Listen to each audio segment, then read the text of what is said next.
안녕하세요 여러분, 반갑습니다. 웨이버스 살펴보도록 하겠습니다. 어제자로 여러분들 이슈가 하나 올라왔습니다. 우리 웨이버스가 아프리카 시장 쪽을 공략을 한다라는 이슈였어요. 그래서 우리 웨이버스의 주력 솔루션이죠. 이 토지 플랫폼과 또 이 디지털 지적도를 구축을 할 것이다, 이런 이슈였고요. 일단 우리 웨이버스 관련돼서는 하반기 주요 이벤트가 하나 있습니다. 그래서 이 부분도 같이 한번 체크 도와드리는 시간 가져볼 거고요. 최근에 반기 보고서가 공시를 통해서 올라왔어요. 그래서 2분기의 실적은 또 과연 어땠는지 여기까지 좀 살펴보는 시간을 오늘 영상을 통해서 가져보도록 하겠습니다. 우선 어제자로 올라왔던 이슈를 같이 한번 좀 보시면요. 공간정보 솔루션 웨이버스 아프리카 토지정보 시장을 공략한다라는 헤드라인의 이슈였습니다.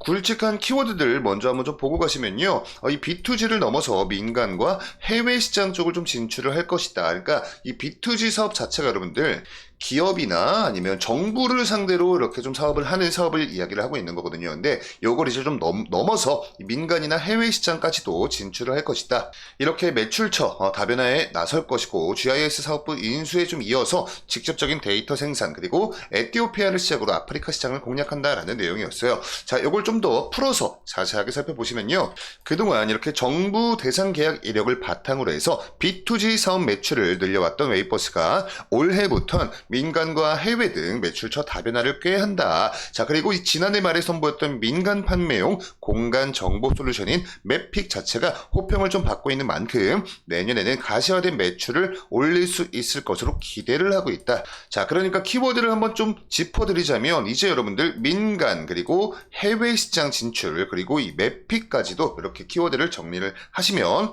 조금 더 기억을 하시기가 조금 더 수월하실 것 같아요. 자, 그리고 이 민간 시장과 해외 시장 쪽, 이쪽 계획도 같이 보시면요. 민간용 솔루션 경쟁력 강화를 위해서 지난해 11월 플랫폼 구축 기업 네이버 시스템의 지리 정보 시스템인 이 GIS 사업부도 인수를 했고요. GIS 사업부 인수로 공간 데이터를 직접 수집하고 생산을 할 계획이다. 그러니까 이 부분에서도 어디 뭐 외주를 맡기는 게 아니라 직접 수집하고 생산을 할 것이다. 자, 그리고 해외 쪽도 같이 보시면요. 점진적으로 늘릴 계획인데, 우선 지난해에 에티오피아 정부와 이 에티오피아 토지정보관리 시스템 구축 사업 계약을 체결을 했고요. 총 300억 원 규모이다. 그래서 이 에티오피아를 필두로 해서 아프리카 이 넓은 대륙에서 빅5에 들어가는 선도 국가라면서 향후 탄자니아나 튀니지 등 다른 아프리카 국가로 공간 정보 사업을 확대를 할 것이다. 그러니까 사실 지금 이제 이 아프리카 대륙에 여러분들 개발도상국이 굉장히 많잖아요. 그래서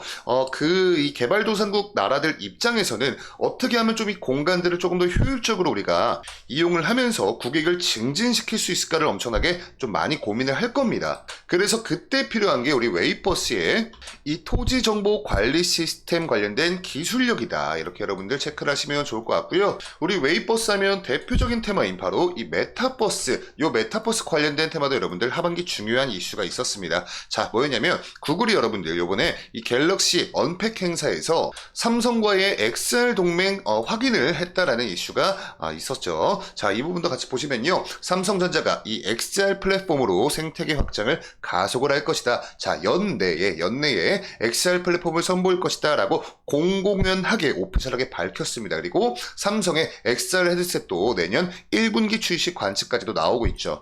여기서 우리가 주목을 해봐야 되는 포인트가 뭐냐면 연내라는 키워드가 될 수 있을 것 같아요. 자, 지금 24년도 상반기 다 지났습니다. 이제 하반기 남았어요. 그리고 하반기 중에서도 이 8월달도 여러분들 거의 다 갔죠. 그래서 9월달, 10월달, 11월달, 12월달 크게는 한 4개월 정도 올해 안에 이제 좀 시간이 남아있는데, 이 4개월 안에 우리 삼성전자의 XR 플랫폼이 공개가 될 겁니다. 자, 그러면 당연히 뭐 AR, 뭐 VR, XR 이렇게 가상현실, 즉 메타버스 관련된 테마의 수급들이 많이 좀 몰려와줄 가능성이 분명히 존재를 하겠죠. 자, 그래서 하반기 중요한 이슈를 이 삼성전자의 XR 플랫폼을 필두로 체크를 하시면 좋을 것 같습니다. 올해 하반기 확장현실 플랫폼을 공개하면서 새로운 혁신에 나설 것이다. 자, 지난해 2월 달에 XR 기기 개발을 공식화했고요. 삼성 글라스라는 XR 기기 상표권까지도 등록이 완료가 되었죠. 자, 그러면서 가장 최근에 우리 삼성전자 관련된 이슈로는요.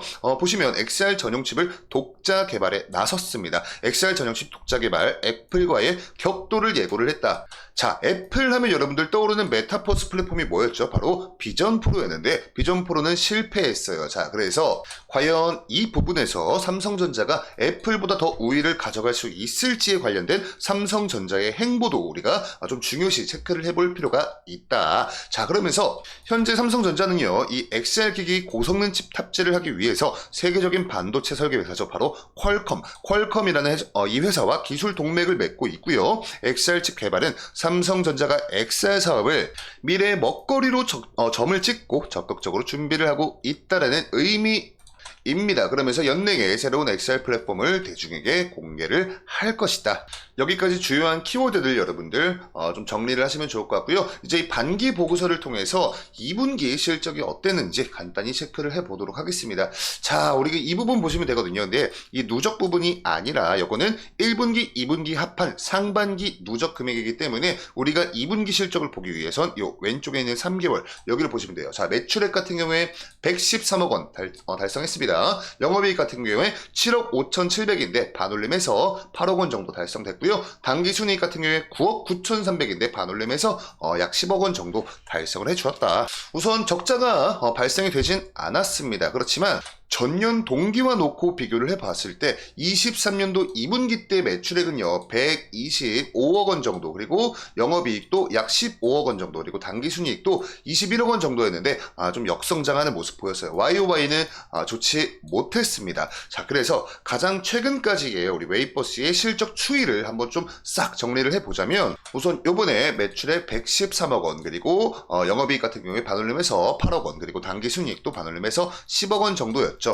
그래서 일단은 전년 동기와 놓고 비교를 해봤을 때는 이 3박자 모두 매출액, 영업이익, 당기순이익 모두 역성장을 했지만 그래도 바로 직전 분기 QOQ로 놓고 비교를 해봤을 때는 매출액과 영업이익과 당기순이익 모두 또 성장하는 모습을 보였어요. 그래서 전년 동기 대비해선 좋지 못한 모습을 보였지만 바로 직전 분기 대비해선 좋은 모습을 보였기 때문에 이런 부분들이 지금 현재 우리 웨이버스의 주가에 엄청나게 큰 영향을 끼치진 않았습니다. 자, 오히려 오늘의 이러한 주가 변동성은 어제 올라왔던 이 아프리카 시장을 공략한다는 이슈로 좀 발생이 된 그런 변동성이었기 때문에 간단히 참고를 해주시면 좋을 것 같고요. 아까 제가 영상에서 계속해서 정리를 해드렸던 그런 키워드들 꼭 숙지를 하시면서 투자를 하신다면 보다 더 좀 탄탄한 투자 아이디어를 우리가 도출을 해 나갈 수 있지 않을까. 오늘 영상 여기까지 좀 정리를 드리면서 다음 영상으로 인사드리도록 하겠습니다. 시청해주셔서 감사합니다.